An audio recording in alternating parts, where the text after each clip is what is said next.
उस टाइम तो मुझे कुछ नहीं पता था एलएलएम इंजीनियरिंग होता क्या है। पहले वो 10 क्लिक करता था, तो अब वो 1 क्लिक में हो जाएगा। सिर्फ उसको एक्सप्लेन करना आना चाहिए। आप चैट जीपीटी पे जाते हो, आप उसको प्रॉम्प्ट लिखते हो, वो आपको रिस्पॉन्स आके दे देता है। कैसे देता है? जब भी आपको ह्यूमन लाइक मैसेज चाहिए तो लोग क्लोड को ही प्रेफर करेंगे हमेशा। सारा काम हम एक चैट जीपीटी मॉडल से नहीं करा सकते। प्रॉम्प्टिंग इतनी इम्पोर्टेंट है, तो इसके लिए क्या करना चाहिए कि आपकी प्रॉम्प्टिंग बेटर हो पाए? बड़ा अच्छा क्वेश्चन पूछा आप लोग। किसी पर्सन को बेसिक से स्टार्ट करना हो एलएलएम में, तो वो कहाँ से स्टार्ट करे? देखिए, आपको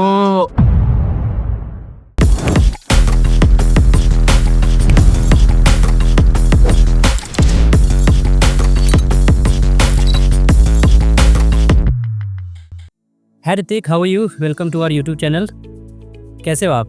यस, ए विपिन, मैं एकदम बढ़िया हूँ। आप बताइए, आप कैसे हैं? बढ़िया बढ़िया। तो हमने आपकी कुछ लास्ट वीडियो चेक करी हैं, देखी है कि आप पहले फ्रंट एंड इंजीनियरिंग में थे, फिर बाद में आपने एलएलएम इंजीनियरिंग मूव किया था। तो इस वीडियो हम लोग उसी टॉपिक पर बात करेंगे कि आप फ्रंट एंड इंजीनियरिंग से एलएलएम इंजीनियर में क्यों जा रहे हैं आप।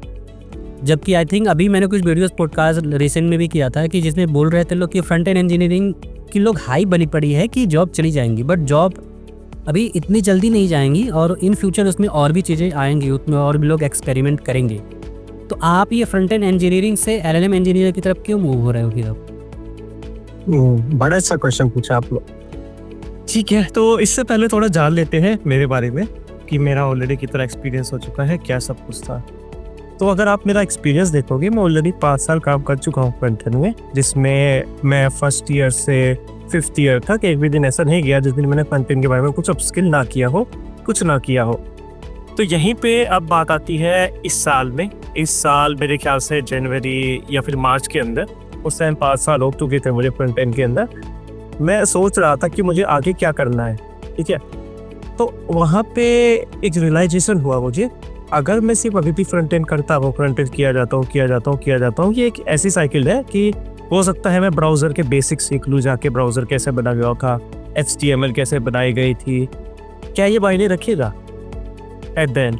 ये मैंने खुद से पूछा था सिंपल, क्या ये मायने रखेगा? मैं जो इतनी सारी चीज़ें सीख रहा हूँ, रख सकता है अगर मुझे आगे किसी को कभी जॉब चेंज करनी हो या फिर मुझे आगे मूव करना हो किसी सीनियर रोल में फ्रंट एंड के। बट जो मेरा अल्टीमेट गोल है वो कभी भी ये नहीं रहा है कि मुझे जॉब ही करनी है, मुझे जॉब के अंदर ही रहना है। तो और मुझे मज़ा भी नहीं आ रहा था सच बताऊँ तो अभी फ्रंट एंड करते हुए, क्योंकि मुझे ऐसा लग रहा था यार ये मुझे चीज़ आती है। अब ऐसे समझिए कि मेरे अंदर क्या है, अगर मुझे कुछ आता है और मैं उसको बार बार कर रहा हूँ, हर बार सेम ही काम कर रहा हूँ, मुझे कुछ नॉलेज नहीं मिल रही है, मैं उसको नहीं करना पसंद करता हूँ। मुझे हमेशा एक नया काम चाहिए जिसमें मुझे मज़ा आने लगे, ठीक है। तो वहीं पे ही एक दिन मैं ऐसे ही स्क्रॉल कर रहा था, जैसे हम नॉर्मली स्क्रॉल करते हैं। सो मुझे लिंक्डइन पे पोस्ट दिखती है, वहाँ पे एक ने सर्टिफिकेट लिया था किसी एलएलएम इंजीनियरिंग कोर्स का। उस टाइम से मुझे कुछ नहीं पता था एलएलएम इंजीनियरिंग होता क्या है। तो उन्होंने उसमें कोर्स में बड़ा अच्छा लिखा था कि हाँ भाई एलएलएम इंजीनियर का मैंने कोर्स लिया, काफ़ी अच्छा कोर्स है, आप भी लीजिएगा। मैं गया, मैं यूडेमी पे उस कोर्स को लिया, 8 वीक का कोर्स था। मैंने पहला लेक्चर पढ़ा, बड़ा अच्छा लगा, सेकंड पढ़ा, फिर और अच्छा लगा। ऐसे कर करके मैंने उस कोर्स को कंप्लीट किया और फिर मैंने सोचा कि यार अब तो इसमें ही जाना है, मज़ा आ जाएगा, ठीक है। अब देखो, मैं कई बार कहता हूँ कि मेरे साथ काफ़ी चीज़ें ऐसी होती है कि मैं जहाँ जाना चाहता हूँ लाइफ मुझे वहाँ लेके चली जाती है। अब देखिए, टाइमिंग देखिएगा आप, तो उसी टाइम क्या हुआ, कंपनी में एक वो आता है कि हम अब AI की तरफ मूव कर रहे हैं कंपनी में, ठीक है। उन्हें कुछ इंजीनियर्स चाहिए थे जो AI पे काम कर सकते हैं। ओके, सो बेसिकली LLM पे ही।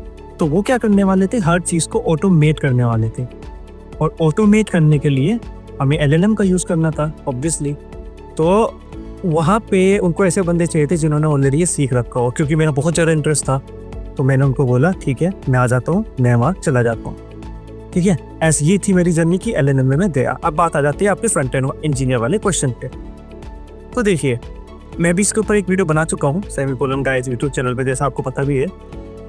तो जब मैंने LLM में काम करना स्टार्ट किया तब मुझे थोड़ी चीज़ें रियलाइज़ हुई, वो मैं आपको बताता हूँ। अब देखिए, एक एग्जांपल ले लेते हैं आप अमेज़ॉन वगैरह का ही, अगर हम एग्जांपल लेके चलिए। अमेज़ॉन में हम कुछ भी लेने जाते हैं, कम से कम एक दिन तो लग ही जाता है। देखो, अमेज़ॉन प्राइम से भी आएगा, एक दिन लग ही जाएगा।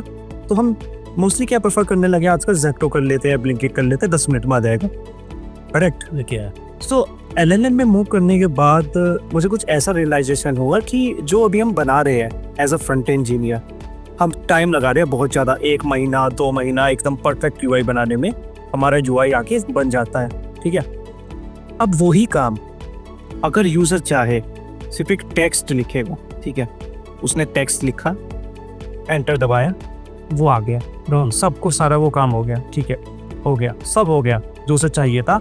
पहले वो 10 क्लिक करता था तो अब वो 1 क्लिक में हो जाएगा, सिर्फ उसको एक्सप्लेन करना आना चाहिए।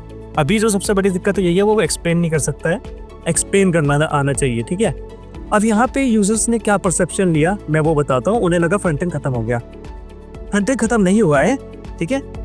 आप ये समझिए उसका थोड़ा काम कम हो गया है, बस ये है, ओके। अब भी अभी आप जो आप करोगे वो आप काम करोगे ऐसे चीज़ों पे जो आप एआई, जैसे आपने एआई कॉल करी है, उसमें से कुछ रिस्पॉन्स आया वो आपने दिखा दिया, ठीक है। उसके बाद कुछ इंटरेक्शंस हो गए वो आपने दिखा दी, जैसे चैट जीपीटी में इंटरेक्शंस वगैरह ये होते हैं, वैसे तरीके से आप समझिए।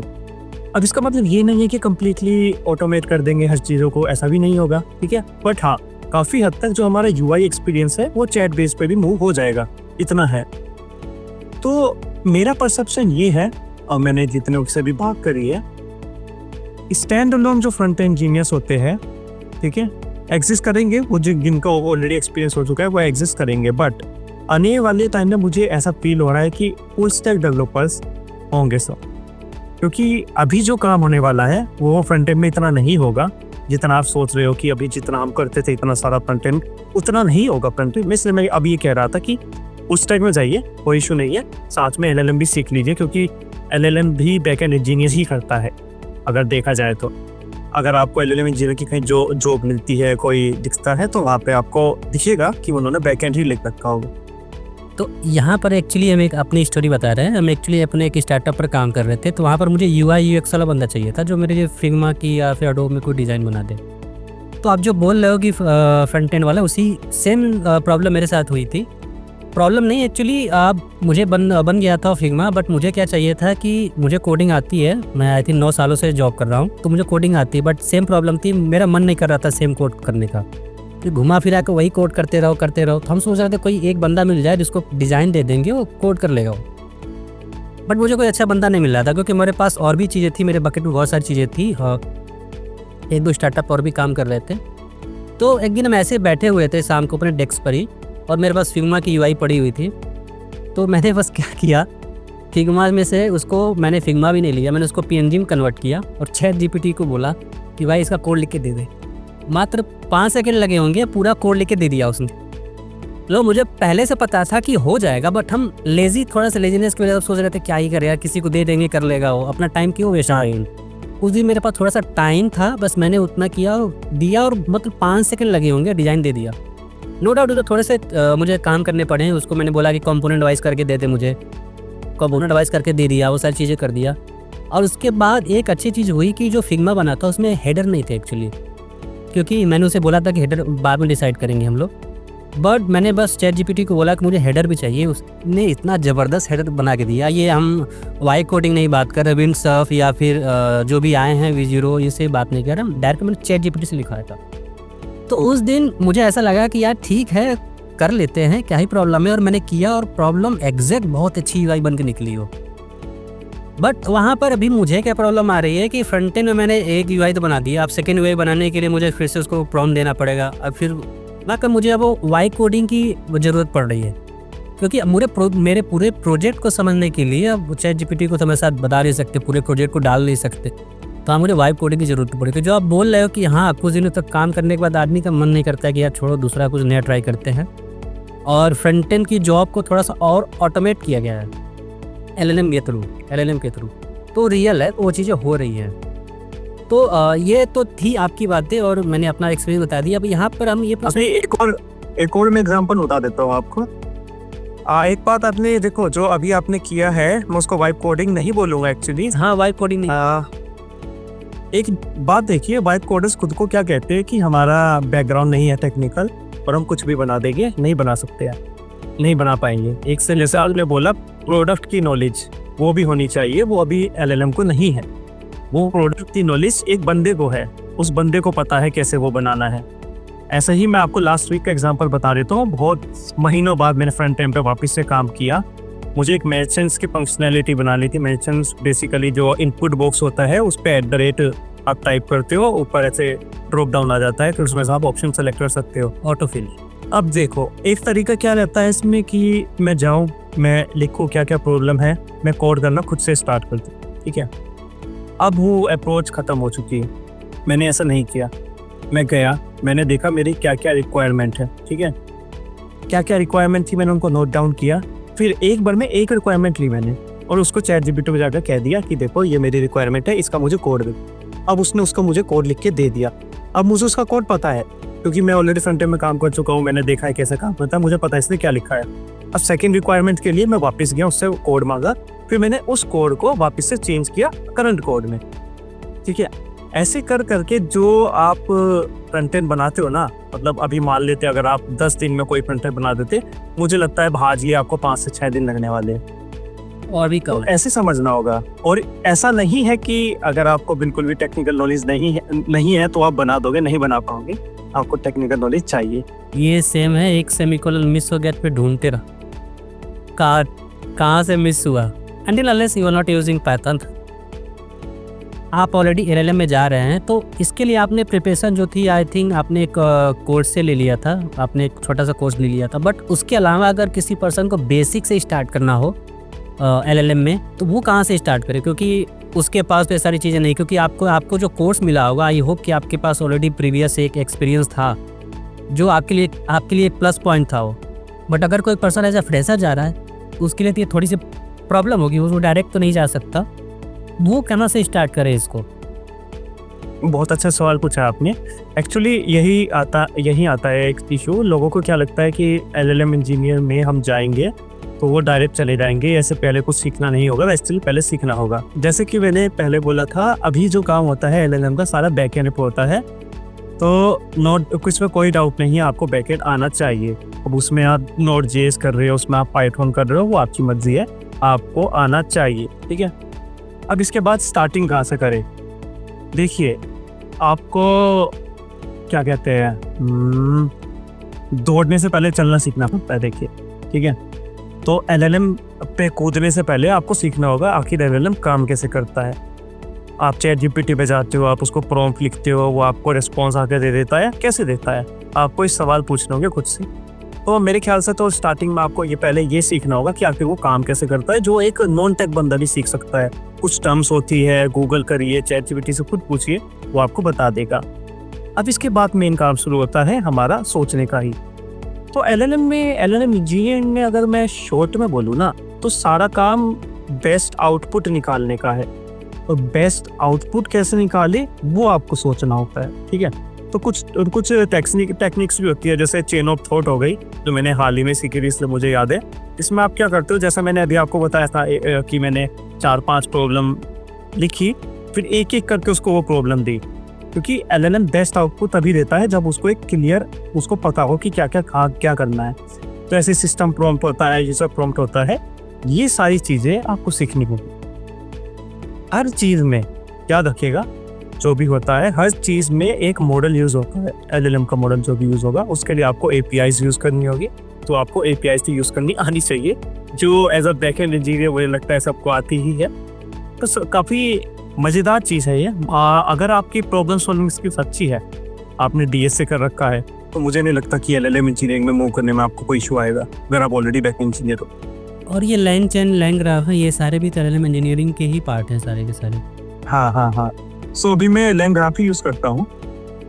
इनका सबसे बड़ा बेनिफिट ये देखिए कि काफ़ी ऐसी प्रॉब्लम्स होती है, वो सिर्फ एक एजेंट या फिर एक LLM सॉल्व नहीं कर सकता है। मान लेते हैं आपको कोई इंडस्ट्री लेवल पे स्टार्टअप बनाना है, बहुत बड़ी प्रॉब्लम है वहाँ पे। एक एग्जांपल ही ले लेते हैं, मान लेते हैं अमेज़ॉन का ही ले लेते हैं, जहाँ पे आपको प्रोडक्ट रिकमेंडेशन लानी है, ठीक है। एक तरीका तो ये रहता है कि आप जाओ, ChatGPT का एक मॉडल उठा लिया आपने, एक ही मॉडल है, उसको ये सारी डिटेल्स आपने दे दी, फिर उसके बाद आप उसको यूज़र का डेटा भेजोगे, आपको लगेगा कि वो बेस्ट आउटपुट ला के दे देगा, तो हम मतलब नहीं ला के देगा, बिल्कुल नहीं ला के देगा। एक एजेंट तो वहीं पे अब क्या करते हैं, हम काफ़ी सारे एजेंट दे देते हैं कि एक एजेंट का काम हो गया, वो यूज़र के प्रोडक्ट लाएगा सारे उठाकर कि ये प्रोडक्ट उसने खरीदे थे लास्ट टाइम। एक दूसरा एजेंट हो गया, वो उनको क्लासीफाई करेगा कि वो कौन सी कैटेगरी में रिलाई करते हैं। थर्ड वाला हो गया, थर्ड वाला दिखेगा कोई और दूसरे जो यूज़र्स हैं उन्होंने अगर सिमिलर प्रोडक्ट खरीदे थे, ठीक है, तो उन्होंने उसके बाद क्या खरीदा, ठीक है। तो ऐसे कर करके हमारे बहुत सारे एजेंट्स आ जाते हैं, बहुत सारे LLM आ जाते हैं। सिंपल है, ऐसा समझिए कि कोई कंपनी है, उन्होंने बंदे हायर कर रखे हैं, एम्प्लॉइज, ठीक है, अलग अलग काम के लिए, अलग अलग रोल के लिए। तो यही हमारा LangGraph होता है, वो काफ़ी ज़्यादा अच्छा काम करता है, काफ़ी एक फ्रेमवर्क प्रोवाइड कर देता है हमें। एक जो ग्राफ स्ट्रक्चर होता है ना, जो DSC में हम पढ़ते हैं, उसको प्रोवाइड कर देता है, जिससे हम अच्छे से कोई भी प्रॉब्लम होती है उसको ऑटोमेट कर सकते हैं। एंड सेकंड जो सबसे बड़ा बेनिफिट मुझे लगता है इसका, वो ये होता है, मान लेते हैं आज ChatGPT 5 मॉडल आया है, वो काफ़ी अच्छा आउटपुट दे रहा है, कल को क्लोड कोई मॉडल निकाल देता है और वो उससे भी अच्छा आउटपुट देने लगता है, तो हम क्या करेंगे, हम सिंपली LangGraph पे जाके GPT को क्लोड से कन्वर्ट कर देंगे, कुछ चेंज नहीं करना है हमें। नॉर्मली क्या होगा, अगर हम डायरेक्ट API यूज़ करेंगे, हमें URL भी चेंज करना होगा, हमें उसका फॉर्मेट भी चेंज करना होगा, सिंटेक्स भी चेंज करना होगा। जैसे लैंग्वेज का अलग सिंटेक्स होता है, ऐसे ही हमारे LLM का होता है। तो ऐसे कर करके सबसे बड़ा बेनिफिट ये भी होता है इसका कि एक बार आपने डिफाइन कर दिया, बस हो गया। अब इसके बाद आपको मॉडल चेंज करना है, कुछ भी करना है, कोई दिक्कत नहीं है, आगे जाके कर लोगे। बट ये आप मल्टी एजेंट की बात कर रहे हैं, बट जहाँ तक मुझे पता है, मैंने आई थिंक कहीं पढ़ा था कि अभी क्या है, OpenAI में भी मल्टी एजेंट की फंक्शनलिटी आ गई है। आपको मल्टीपल एजेंट यूज़ करने की ज़रूरत नहीं है। जैसे कि ऐसे कोई वेबसाइट जो मल्टी एजेंट प्रोवाइड करती है, जैसे LangChain, LangGraph, एक दो वेबसाइट्स और भी हैं जो मल्टी एजेंट प्रोवाइड करती है। इन सबको यूज़ ना करके OpenAI के API ही अगर यूज करें, ये जो वर्जन आया 5, ये आपको मल्टी एजेंट के लेवल की सपोर्ट दे रही है। ये मैंने आई थिंक पढ़ा था, एग्जैक्ट अभी मुझे कंफर्म नहीं है। हाँ, मैं बताता हूँ अभी क्या हुआ है एक्चुअली। सो GPT-5 में इन्होंने एक राउटिंग करके लगा दिया है बीच में, ठीक है। अगर आपने कुछ नोटिस किया होगा तो आपने ये भी नोटिस किया होगा, GPT-5 में अभी आउटपुट थोड़ा बेकार भी आने लगा है, अगर आपने नोटिस किया हो, कुछ स्पेसिफिक प्रॉम्प्ट के लिए। वो इसलिए आता है, इन्होंने बीच में एक राउटिंग फंक्शन लगा दिया है। वो बेसिकली क्या करता है, वो देखता है आपके उसको कि आपने कैसा प्रॉम्प्ट लिखा है। अगर आपने अच्छा प्रॉम्प्ट, मतलब अच्छा कह रहा हूँ, सॉरी, अगर आपने ऐसा प्रॉम्प्ट लिखा है जो छोटा मॉडल आउटपुट अच्छा दे सकता है, तो वो उसकी तरफ रीडायरेक्ट कर देगा। ऐसा प्रॉम्प्ट लिखा है जिसमें आपने लिखा है थिंक हार्ड फॉर दिस, तो वो एक हैवी मॉडल की तरफ मूव कर देगा। तो इसमें फिर से वही बात आती है, ये जो मॉडल्स होते हैं, इनकी ट्रेनिंग जो कैपेसिटी है, ट्रेनिंग डेटा सेट है, वो स्पेसिफिक है फिर भी। तो अगर आपको एक एग्जांपल दूँ, जब भी आपको ह्यूमन लाइक मैसेज चाहिए तो लोग क्लोड को ही प्रेफर करेंगे हमेशा, ठीक है, इंस्टेड ऑफ ChatGPT, क्योंकि ChatGPT काफ़ी फॉर्मल लगता है और ऐसा लगता है कि ChatGPT ने ही लिखा है। बट ह्यूमन लाइक मैसेज जब भी हम चाहते हैं, हम क्लोड पे मूव करते हैं। तो ऐसा ही जैसे अभी आपने बोला, मल्टी मॉडलिटी अगर वो ले आया है, जो हमारा ChatGPT हो गया, फिर भी कोई मायने नहीं रखता है, क्योंकि हमारी प्रॉब्लम वो नहीं है। हमारी जो प्रॉब्लम है उसमें हमें क्या करना है, हमें डिफरेंट एजेंट चाहिए अलग अलग काम करने के लिए। सारा काम हम एक ChatGPT मॉडल से नहीं करा सकते। अगर आप उसको काम दोगे, देखे मान लेते आपने उसको 5 काम दे दिए, फिर तो वो राउटिंग फंक्शन में जाके उसको मूव कराएगा ना, ठीक है, वो अपने ही मॉडल में मूव करा रहा है, ChatGPT के ही मॉडल है, कोई और मॉडल नहीं है। तो ये भी तो इशू आएगा। मल्टी मॉडलिटी भी कहते हैं इसको, कि बहुत सारे मॉडल्स हम यूज़ कर रहे हो। इन सब में कहीं जेमिनाई कहीं फिट नहीं होता है? हाँ, जेमिनाई अभी उसके इमेज के लिए फिट हो गया है, नैनो बनाना, जो उन्होंने अभी नैनो बनाना हाँ इस्तेमाल किया है। हालांकि मुझे बहुत गुस्सा आता है, मैं गूगल व्यू यूज़ करता हूँ, मैं ये भी यूज़ करता हूँ नैनो बनाना। गूगल रेस्ट्रिक्शन बहुत देता है, दिमाग खराब हो जाता है। मतलब एक तो मैं उसको पे कर रहा हूँ, ऊपर से बोलेगा मैं इसको नहीं करने वाला। आई थिंक इंडिया में तो अवेलेबल भी नहीं है ना गूगल व्यू। नहीं अवेलेबल है, अब तो हिंदी में भी अवेलेबल हो गया। मेरी अगर वीडियोस देखना आप लास्ट वाली या लास्ट वाली देखना, उसमें मैंने एक AI कैरेक्टर इंट्रोड्यूस किया है, वो उससे ही बनाया है। ओके ठीक है। एक्चुअली मैंने बनाना भी ट्राई नहीं किया है, मैंने इतनी सारी हाइप उसकी देखी तो है, बट ट्राई नहीं किए थे। तो एक्चुअली जो LLM इंजीनियरिंग है, इसका जो मेन पार्ट जो मुझे अभी तक समझ में आ रहा है कि प्रॉम्प्टिंग सबसे मेन पार्ट इसका प्रॉम्प्टिंग। अगर आपने प्रॉम्प्ट अच्छा दिया तो आपको आउटपुट अच्छा मिलेगा, आप क्लाउड यूज करो या ChatGPT यूज करो। तो अगर प्रॉम्प्टिंग इतनी इम्पॉर्टेंट है तो इसके लिए क्या करना चाहिए कि आपकी प्रॉम्प्टिंग बेटर हो पाए? ठीक है, सो इसमें भी फिर वही आता है कि बेसिक्स पहले हमें सीखने होंगे, क्योंकि जब तक हमें ये नहीं पता है एलएलएम किस बेसिस पे बना है, क्या उसके बिल्डिंग ब्लॉक्स थे, तब तक हमें कुछ पता नहीं चलेगा उसके बारे में। ठीक है, तो एक एग्जांपल दे देता हूँ। मैंने एक बार क्या किया, मैंने चैट जीपीटी से जाकर पूछा हु इज सेमीकोलन गाय। ठीक है, मतलब मेरे यूट्यूब चैनल का नाम मैंने पूछा, उसको नहीं पता था। उसने कहा सेमीकोलन गाय एक मीम कैरेक्टर है, पता नहीं क्या कुछ भी बोल गया। ठीक है, तो फिर मैंने उसको एक चीज़ बोली, मैंने उसको बोला कि semicolon guy is a YouTuber. ठीक है, फिर नीचे लिखा हु इज सेमीकोलन गाय। अब यहाँ देखिए, क्वेश्चन मैंने पूछा, आंसर भी मैंने दे दिया। ठीक है, अब उसका काम है सोचना। तो वो गया, उसे रिसर्च करी कि कौन यूट्यूबर है सेमीकोलन गाय, तो उसने मेरी पूरी डिटेल दे दी। उसने मेरी लिंक्डइन आईडी दे दी, उसने मेरा इंस्टाग्राम प्रोफाइल दे दिया, उसने सारा रिसर्च कर दिया, क्योंकि वो यूट्यूब चैनल उसको मिल गया था सेमीकोलन गाय के नाम से। तो यही हमारा जो पहला कॉन्सेप्ट है, ये आता है कॉन्टेक्स्ट। जैसे कि हमने बोला था अच्छा प्रॉम्प्ट कैसे लिखें। तो जैसे भी मैं अभी आपसे भी बात कर रहा हूँ, तो अगर मैं आपसे कोई रैंडम सवाल पूछूंगा तो ऑब्वियसली आप नहीं बता पाओगे, मुझे आपसे भी अच्छे सवाल पूछने होंगे। आप मेरे से सवाल पूछ लो तो आपको भी अच्छे से सवाल पूछने होंगे, तो वही एलएलएम में अप्लाई होता है। मेरे ख्याल से अगर हमने ऐसा सीख लिया ना कि कैसे बेस्ट क्वेश्चन पूछे दूसरे से, जैसे पॉडकास्ट में भी पूछते हैं, तो एलएलएम खुद अच्छा आउटपुट देने लगेगा। तो हाँ, अब जैसे बेटर टेक्निक्स की बात करें, दुनिया भर की टेक्निक्स है, जैसे चेन ऑफ थॉट मैंने पहले बोला था, अभी मैंने कॉन्टेक्स्ट के बारे में बोला है। ऐसे ही हमें पढ़ना पड़ता है कि टोकन्स क्या होते हैं, वो क्यों इस्तेमाल किए जाते हैं एलएलएम में। तो ऐसे स्पेसिफिक नहीं है, हर रिक्वायरमेंट के लिए अपना खुद से करना पड़ता है। और हाँ, कई केसेस में ऐसा भी हो सकता है कि आपको अगर प्रॉम्प्ट नहीं लिखना आ रहा है, चैट जीपीटी को कॉपी पेस्ट करके दे दो, उसको बोलो कि इसको अच्छे प्रॉम्प्ट में करके दे दे, वो भी काम कर जाता है। यहाँ प्रॉम्प्ट में आपकी ग्रामर ज़्यादा इंपॉर्टेंट होती है, इंग्लिश ग्रामर्स? हाँ, ग्रामर नहीं बोलूंगा, बट आप किस तरीके से वेटेज दे रहे हो वो इम्पोर्टेंट होता है। तो एक मार्कडाउन करके होता है, आपने सुना होगा, उसमें बेसिकली HTML की तरह ही होता है अगर देखा जाए। ठीक है, उसमें आप बोल्ड टेक्स्ट कर सकते हो, किसी टेक्स्ट को इटैलिक में कर सकते हो, हाईलाइट कर सकते हो, लिंक ऐड कर सकते हो। तो हम क्या करते हैं जनरली, जब भी एलएलएम को कोई हमें प्रॉम्प्ट देना होता है, जैसे सिस्टम प्रॉम्प्ट हो गया जिसमें हम बताते हैं कि उसका काम क्या है, तो उसमें जो भी सबसे वेटेज वाला बात होती है, मतलब जिस पे हम चाहते हैं कि वो गौर करे, पक्का गौर करे, उसको हम बोल्ड टेक्स्ट में लिख देते हैं। ठीक है, तो ग्रामर नहीं बोलेंगे, पर जो जिस टेक्स्ट पे हमें वेटेज देना है, जैसे अमेज़ोन पे अगर कुछ कोई सर्च किया तो उसमें हमें वर्ड्स हटाने हैं, मतलब रिप्लाई में कोई वर्ड ना दे, या फिर अभी आपने देखा होगा एक बार हुआ था, एजेंट इन्होंने लॉन्च किया अमेज़ोन में, तो किसी इंजीनियर ने जाकर पूछ लिया कि मुझे रिएक्ट का कोड दे दो इस एप्लीकेशन के लिए, उसने कोड दे दिया। ठीक है, तो ये वहाँ बोल्ड में लिखना होता है कि सिस्टम प्रॉम्प्ट के अंदर कि भाई तुम एक एजेंट हो जो सिर्फ शॉपिंग का काम करते हो, मतलब प्रोडक्ट रिकमेंडेशन का, और कोई काम नहीं है तुम्हारा। ठीक है, जब तक हम उसको बोल्ड में नहीं लिखेंगे, जब तक क्लियर उसको नहीं बताएंगे कि भाई ये तो देख लो, तब तक वो ऐसा फॉलो नहीं करेगा। आपने डीपसीक का भी देखा होगा, डीपसीक से चाइना के कोई भी सवाल पूछो वो रिप्लाई नहीं देता है। हाँ, ईयर की हांगकांग से, अगर मतलब चाइना से जिन की टेरिटरीज है उस रिलेटेड पूछो तो वो भी नहीं बताते हैं। तो एक्चुअली हम इसलिए पूछ रहे थे क्योंकि मैंने कई बार नोटिस किया, अगर हम मेरी इंग्लिश ग्रामर ऐसे कुछ एंट्री कर दिया और टाइपो कुछ एरर हो गया तो एडजस्ट कर लेता है उसे। वो ऐसा नहीं है कि कुछ गलत आंसर देने लगे, ऐसा कुछ नहीं, मुझे जब नहीं वो कर लेता है। हाँ, thanks Hrithik, thanks for joining us. Thanks for having me. Yeah, and hope to see you again